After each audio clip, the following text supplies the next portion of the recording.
béni soit-il, envoie des annonces dans les cieux, les informant de ce qu'il est sur le point d'accomplir dans le monde. Les anges entendent ces annonces et le savent. 101. De même, lorsque l'ange de la destruction rôde dans le monde, les gens doivent se cacher chez eux et ne pas être vus sur la place du marché. Cela empêchera l'ange de la destruction de les détruire et de leur faire du mal. Comme il est écrit, et aucun d'entre vous ne sortira de la porte de sa maison jusqu'au matin. Shemot 12h22, parce que nous pouvons et devons nous cacher d'eux, des anges. Mais il n'y a pas besoin de se cacher du Saint, béni soit-il, comme il est écrit. Quelqu'un peut-il se cacher dans des endroits secrets pour que je ne le voie pas? Dit Hachem Yirmeya 23h24. 102. Où est Sarah, ta femme? Ils ne comprenaient pas pourquoi il demandait de ces nouvelles. Quand ils ont entendu qu'elle était dans la tente, ils ne sont pas entrés pour l'informer. Au lieu de cela, ils sont restés à l'extérieur pendant qu'ils informaient Abraham. Et il répond, il ne voulait pas annoncer la bonne nouvelle devant elle. Ainsi, immédiatement après qu'il ait dit,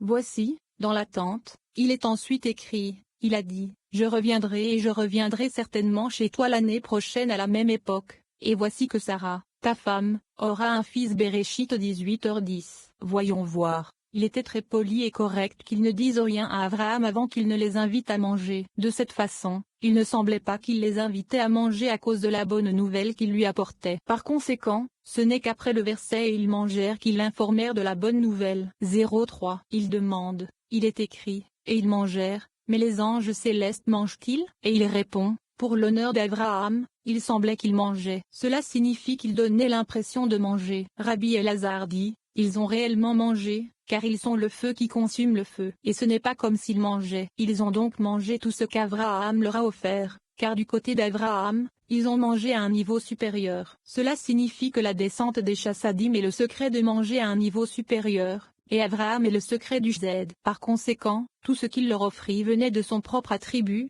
de la tribu de Z. Et ils mangèrent, tout comme ils mangent là-haut dans les cieux. 104. Venez et voyez, tout ce que mangeait Abraham était conforme au rite de pureté. Et à cause de cela, il le servait aux anges, qui mangeaient. Dans sa maison, il observait les rites de pureté de manière si stricte qu'une personne impure ne pouvait pas servir chez lui à moins qu'il, Abraham, ne l'immerge dans un bain rituel si elle était légèrement impure, ou bien il l'obligeait à garder la pureté pendant 7 jours chez lui, si elle était sévèrement impure. Ensuite, il l'immergeait. 105. Venez et regardez, il est écrit, s'il y a parmi vous un homme qui n'est pas pur pour cause de malpropreté et qui sort la nuit. Devarim 23h11. Que doit-il faire? Le verset continue, le soir venu, il se baignera dans l'eau. Ibidem 12. Mais s'il se souille par toute autre cause grave, comme la gonorrhée ou la lèpre sur l'impureté du flux menstruel, qui comprennent 2 types de souillures, alors l'immersion rituelle pour se purifier de la pollution nocturne le soir n'est pas suffisante. Dans ces circonstances, il doit garder la pureté pendant 7 jours. Ensuite, il doit s'immerger à nouveau. Il n'y a pas de différence entre celui qui a subi une pollution nocturne avant d'être souillé par l'autre type de souillure et celui qui n'a été souillé que par la suite. Abraham et Sarah ont consacré leur vie à aider les gens à faire la transformation vers un mode de vie plus positif et plus spirituel. La dévotion d'Abraham et de Sarah à cet objectif a suscité de véritables miracles de la nature. La pertinence de ce passage à un miracle, une merveille de la nature, est essentiellement un miroir reflétant un profond changement spirituel au sein de la nature humaine. Parce que notre penchant naturel est l'auto-indulgence aux dépens des autres, la lumière de ce passage nous donne la force de surmonter nos tendances naturelles et de consacrer une partie de notre vie au service des autres, comme l'ont fait Abraham et Sarah. Lorsqu'une personne consacre sa vie au partage avec les autres, le Créateur fait en sorte que de grandes merveilles soient révélées afin de l'aider à atteindre cet objectif.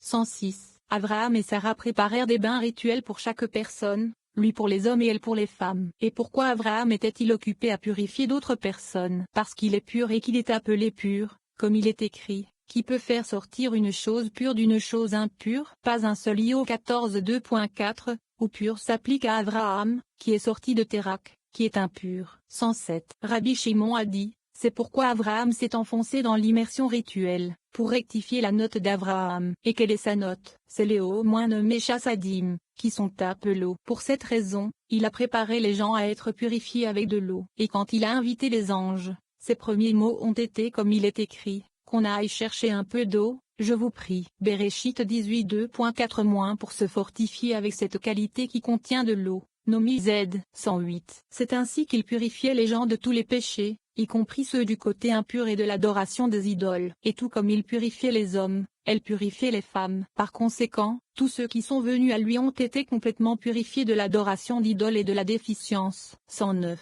Venez et regardez, partout où Abraham vivait, il plantait un arbre. Mais il ne poussait pas correctement dans tous les endroits, il ne poussait correctement que lorsqu'il vivait à Canaan. Et par cet arbre, il savait qui était attaché au sein, béni soit-il, et qui adorait les idoles. 110. Car si une personne s'attachait au sein, béni soit-il, l'arbre étendait ses branches, couvrait sa tête et lui formait une ombre agréable. Mais si une personne s'attachait à l'idolâtrie, l'arbre dressait haut ses branches. Alors Abraham sut qu'il adorait les idoles. Abraham le réprimanda et ne le laissa pas partir avant qu'il ne s'attache à la fois au sein, béni soit-il. 111. De plus, celui qui était pur était accepté par l'arbre, mais celui qui était impur n'était pas accepté. Abraham savait alors si une personne était impure. Si c'était le cas, il le purifiait avec de l'eau. 112. Il y avait une source d'eau sous l'arbre. Si une personne qui était légèrement impure avait besoin d'une immersion, l'eau montait immédiatement et les branches de l'arbre montaient vers le haut. Abraham savait donc qu'il était impur et qu'il devait être immergé dans l'eau immédiatement. Mais si une personne n'avait pas besoin d'être purifiée immédiatement, la source se tarissait. Abraham savait alors qu'il était encore impur et qu'il devait attendre 7 jours. 113. Venez et regardez, même lorsqu'il a invité les anges, il leur a dit de se reposer vous-même sous l'arbre. Bereshit 18:2.4, afin de les tester. De cette façon, il a examiné chaque personne. Et le secret est qu'il a dit cela par égard pour le saint, béni soit-il, qui est le secret de l'arbre de vie pour chacun. C'est pourquoi il leur a dit, et reposez-vous sous l'arbre, qui est le saint, béni soit-il, et non sous les idoles. 114. Venez et regardez, Adam a péché en mangeant de l'arbre de la connaissance du bien et du mal, comme il est écrit, mais de l'arbre de la connaissance du bien et du mal. Bereshit 2h17. Mais après avoir péché, apportant ainsi la mort sur le monde entier, il est écrit, et maintenant, de peur qu'il n'avance sa main et ne prenne aussi de l'arbre de vie, qu'il ne mange et ne vive pour toujours. Bereshit 3h22. Et lorsqu'Abraham apparut, il améliora le monde en utilisant un autre arbre, l'arbre de vie, pour introduire la foi appropriée à tous les peuples du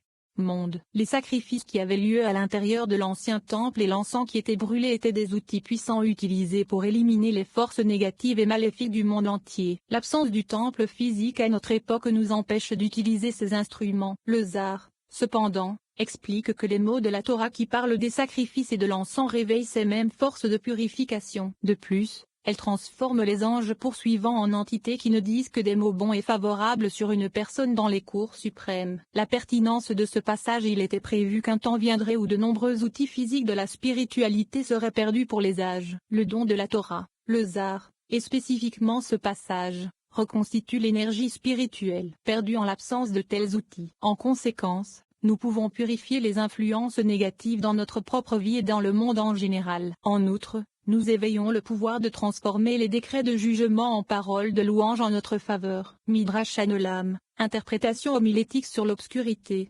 115. Rabbi Shia a dit au nom du Rav, si nous examinons ce passage, nous devons le faire avec sagesse. Si ce passage traite des questions de l'âme, comme il a commencé à l'expliquer, alors il n'y a aucun lien entre le début et la fin, ni entre la fin et le début. Cela signifie qu'il est difficile d'expliquer la fin du passage par rapport à l'âme, se référant au mot qu'on aille chercher un peu d'eau, je te prie. Par conséquent, la fin n'est pas reliée au début, et vice-versa. Mais si le passage traite du départ de l'homme de ce monde, que tout le passage en traite. Donc, soit nous expliquons tout le passage de cette façon, soit nous continuons à expliquer le sens de qu'on aille chercher un peu d'eau, je te prie, et qu'on te lave les pieds, ainsi que le sens de je vais chercher un morceau de pain. Abraham se précipita dans la tente, vers Sarah, et Abraham courut au troupeau. Il prit du beurre et du lait. Bereshit 18:2.48. 116. Quand Rabbi Dimi est arrivé, il a dit, l'âme ne pourrait avoir aucune utilité pour le corps si ce n'était pour l'offrande de sacrifice impliquée ici,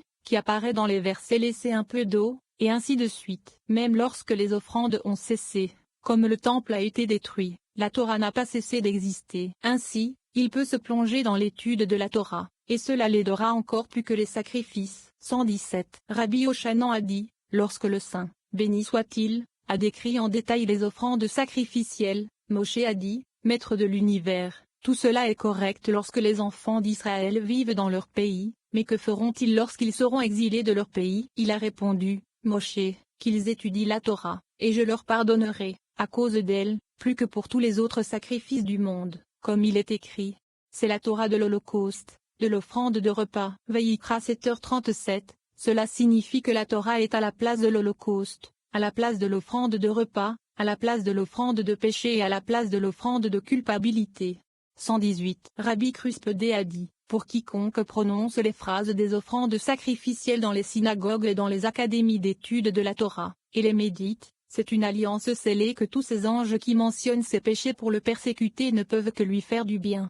119. Et qu'est-ce qui prouve que c'est vrai? Ce passage, et voici, 3 hommes se tenaient près de lui. Que veut-on dire par se tenait près de lui? Cela signifie qu'il le juge et prononce sa sentence. Dès que l'âme du juste a vu cela, il est écrit, et Abraham se précipita dans la tente. Que signifie dans la tente? Cela fait référence à l'académie pour l'étude de la Torah. Et qu'est-ce qu'il dit? Il dit, préparez rapidement 3 mesures. Cela fait référence aux offrandes, auxquelles l'âme fait allusion, comme il est écrit. Et Abraham courut vers le troupeau. Alors ils sont satisfaits et apaisés, et ne peuvent lui faire aucun mal. 120. Rabbi Pincha a continué la discussion avec les passages. Et voici que la peste avait commencé parmi le peuple. Bemidbar 17h12, Moshe dit à Aaron, prends un encensoir. Ibidem 11, la peste fut arrêtée. Ibidem 13. Nous l'apprenons par l'utilisation de mots similaires. Il est dit ici rapidement dans le verset la porter rapidement à la congrégation. Il est écrit ici, préparez rapidement 3 mesures. Comme dans le premier verset, le mot vite s'applique ici à une offrande sacrificielle comme moyen de salut. Cela soutient l'explication de Rabbi Kruspedé. 121. Rabbi Pincha dit alors, une fois, alors que je me promenais, j'ai rencontré Eliaou et je lui ai dit, moi monsieur, pouvez-vous me dire quelque chose pour le bien-être du peuple? Il m'a répondu, le Saint, béni soit-il, a signé un pacte avec cette disposition. Si les anges qui rapportent les transgressions de l'homme entrent en sa présence alors que les êtres humains récitent simultanément les offrandes sacrificielles que Moshe a ordonnées, et qu'ils les disent avec toute leur intention et de tout leur cœur, alors tous les anges mentionneront leur nom pour de bon. 122. Eliaou m'a dit, de plus, il y a une alliance signée qui stipule que lorsqu'il y a un fléau parmi les humains, il envoie cette annonce parmi toutes les armées des cieux. Si les humains entrent dans les synagogues et les yeshivas de la terre et récitent de tout leur cœur et de toute leur âme le paragraphe de l'encens qu'Israël a accompli autrefois, la peste s'arrêtera. 123. Rabbi Tchak a dit, venez et regardez. Il est écrit, Moshe dit à Aaron, prends un encensoir, mets-y du feu provenant de l'autel et mets-y de l'encens. Aaron lui demanda, pourquoi? Moshe répondit, car la colère est sortie de devant Hachem. Il est ensuite dit, il courut au milieu de l'assemblée, et voici que la plaie avait commencé parmi le peuple. Il se plaça entre les morts et les vivants, et la plaie fut arrêtée. Il se plaça entre les morts et les vivants, et la peste fut arrêtée. Bemidbar 17 2.11-13. Ainsi, l'ange de la destruction perdit sa domination et la peste fut arrêtée. Ainsi, il est expressément indiqué que l'encens a arrêté la peste. 124. Rabbi Acha se rendit au village de Tarsha, où il logea dans une auberge. Les habitants de ce village chuchotaient à son sujet, disant, un grand homme est arrivé ici, allons le voir. Ils lui dirent, n'as-tu pas pitié de nous à cause de la peste? Il leur répondit, quelle plaie? Ils répondirent, une peste a frappé le village il y a 7 jours, et chaque jour qui passe, elle s'aggrave. 125. Il a répondu, allons à la synagogue et implorons la miséricorde devant le Saint. Béni soit-il. Pendant qu'ils étaient en chemin, des gens s'approchèrent d'eux et leur dirent le nom de personnes qui étaient mortes ou sur le point de mourir. Rabbi Acha leur dit, ce n'est pas le moment de rester à discuter, le temps presse. 126. Choisissez 40 hommes parmi les plus méritants d'entre vous et répartissez-les en 4 groupes. Je serai parmi vous. 10 hommes iront à chacun des 4 coins de la ville. Là, vous réciterez, de toute la force de vos âmes, les phrases de l'offrande d'encens que le Saint, béni soit-il, a remise à Moshe. Et vous réciterez également les phrases des offrandes sacrificielles. 127. Ils ont donc récité ces phrases 3 fois à chacun des 4 coins de la ville. Il leur dit alors, rendons visite à ceux qui sont sur le point de mourir. Choisissez parmi vous des personnes qui peuvent aller dans leur maison et réciter ce que nous avons dit. Lorsqu'elles auront terminé, dites ces versets. Et Moshe dit à Aaron, prends un encensoir. Et Aaron prit, et il se plaça entre les morts. Bemidbar 17 2.11-13. Ils suivirent ses instructions, et alors la pague cessa. 128. Ils entendirent une voix qui disait, secrets primaires ont été adoucis en haut, car le jugement du ciel ne s'applique pas ici, car les gens savent comment annuler le jugement. Le cœur de Rabbi Acha s'affaiblit et il s'endormit. Il les entendit lui dire, comme tu as fait cela, va et dis-leur de se repentir, car ils ont péché devant moi. Il se réveilla et les fit se repentir et expier complètement leurs actes.